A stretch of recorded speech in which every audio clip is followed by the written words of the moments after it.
Alors ça y est Vincent, notre Coupe de France est repartie avec des clubs de Ligue 2 qui se sont affrontés cette semaine, mais il y a encore beaucoup à dire pour les clubs amateurs. Entre deux ? Ben oui Philippe, sauvons la vieille dame.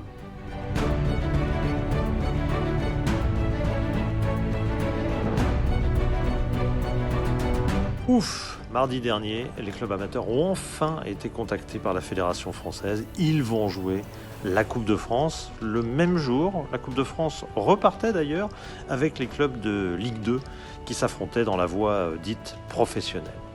Alors le symbole aurait été quand même assez navrant qu'on apprenne le même jour que les clubs Ligue 2 jouent, qu'on apprenne que les clubs amateurs ne jouent pas, parce que ça aurait signifié immédiatement la transformation de la Coupe de France en une Coupe de la Ligue, mais en pire, parce qu'il aurait été alors impossible de rattraper les clubs de national, qui pourtant jouent en championnat, mais qui du coup n'auraient même pas pu jouer la Coupe de France. On se retrouvait à une Coupe de la Ligue en pire, avec 40 clubs professionnels uniquement.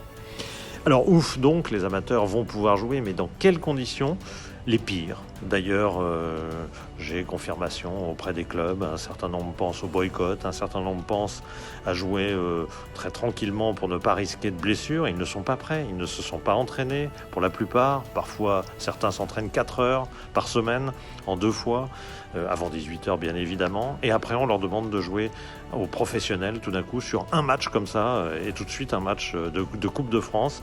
Je passe encore sur les tests, qui sont d'une telle exigence, les tests sanitaires qu'on comprend bien sûr, mais qui sont d'une exigence incroyable, sans commune mesure avec ceux qui sont demandés à la D1 féminine ou au national tout au long de cette saison.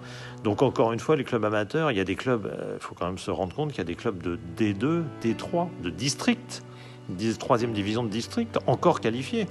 Comment voulez-vous, et j'en connais un notamment dans le Nord, qui n'a pas de terrain, qui ne peut pas s'entraîner. Le terrain est condamné, il ne peut pas s'entraîner, et il va falloir jouer comme ça, direct, le 30 janvier, un match de Coupe de France de haut niveau. Car c'est l'autre grande question qu'on se pose. Comment se fait-il que la fédération se soit tout d'un coup réveillée, qu'elle ait été voir le ministère de la Santé pour plaider une Coupe de France qui serait une épreuve de haut niveau? Quel scoop! Qu'est-ce qu'il y avait de différent en octobre, en novembre?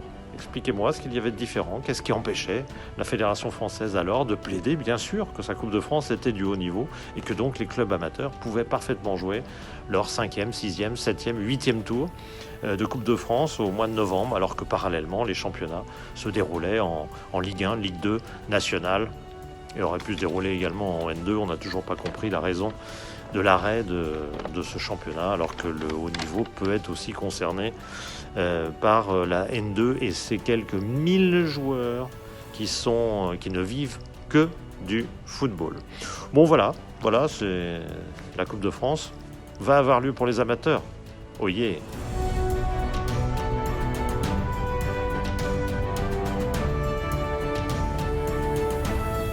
Alors effectivement, tu as raison, ça va être une compétition qui va être très déséquilibrée, avec des amateurs qui n'ont quasiment pas eu le temps de reprendre l'entraînement à cause du confinement, du Covid et du couvre-feu qui est forcément très problématique quand on n'est pas professionnel.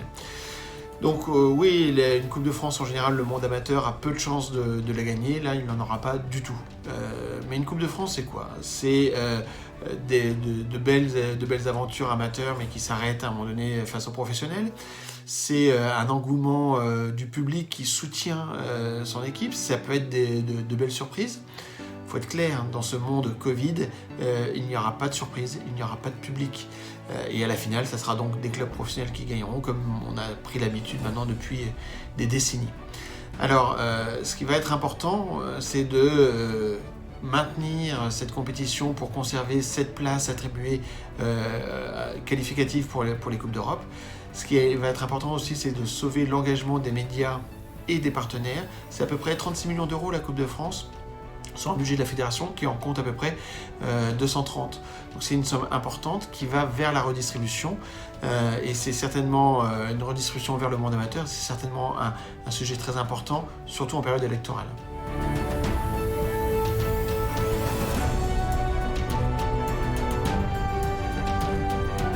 Alors les solutions concernant la Coupe de France, il n'y a plus de bonnes solutions.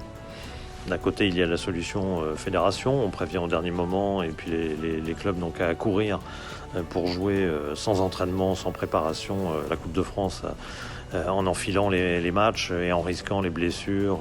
Les risques médicaux, sanitaires bien sûr, mais médicaux aussi tout simplement sont considérables. Ça n'est évidemment pas une bonne solution, mais j'ai du mal à considérer que boycotter ou ne pas jouer sérieusement ses chances sous prétexte qu'on n'est pas prêt, j'ai du mal à considérer que ce soit une bonne solution. Ça me fait un petit peu mal au cœur quand on sait l'importance de la Coupe de France pour les clubs amateurs, même si la solution actuelle avec 2 voix qui fait il faudra aller jusqu'en 16e de finale pour jouer à un club de Ligue 1, de toute façon laisser assez peu de chance à des clubs amateurs de vivre des belles aventures comme ils en ont l'habitude dans cette compétition.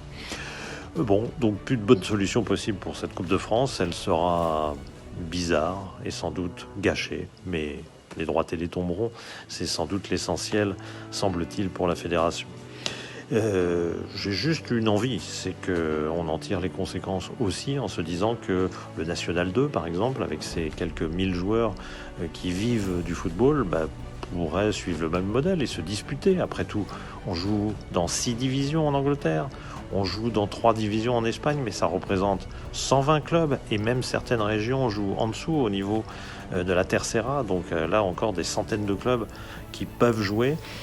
Voilà, un peu d'adaptation à la situation différente des régions, un peu tout ce qui manque à la France en général et au football français en particulier. Alors oui, au niveau des solutions, on pourrait compter sur une prise de conscience des pouvoirs publics qui assouplirait les contraintes pour le monde amateur et permettrait la reprise des compétitions, au moins pour le niveau national.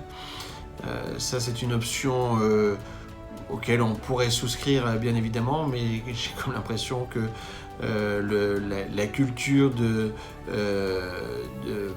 du zéro risque et la prise en considération de l'intérêt du monde amateur est peut-être assez éloignée actuellement. En revanche, ce qui pourrait être intéressant, c'est de dire ok, on joue cette Coupe de France jusqu'au bout, on attribue la place en Coupe d'Europe, ce qui est finalement le plus important pour le monde professionnel, et on garde toutes les sommes pour les redistribuer vers le monde amateur. Voilà qui pourrait être en cette situation de crise, même si le football professionnel est lui-même en grande crise. Je ne crois pas que les sommes dont on va parler pour les clubs professionnels vont changer grand-chose au final cette année. Et donc autant aller jusqu'au bout de la solidarité et de reverser ces sommes-là directement vers le football amateur.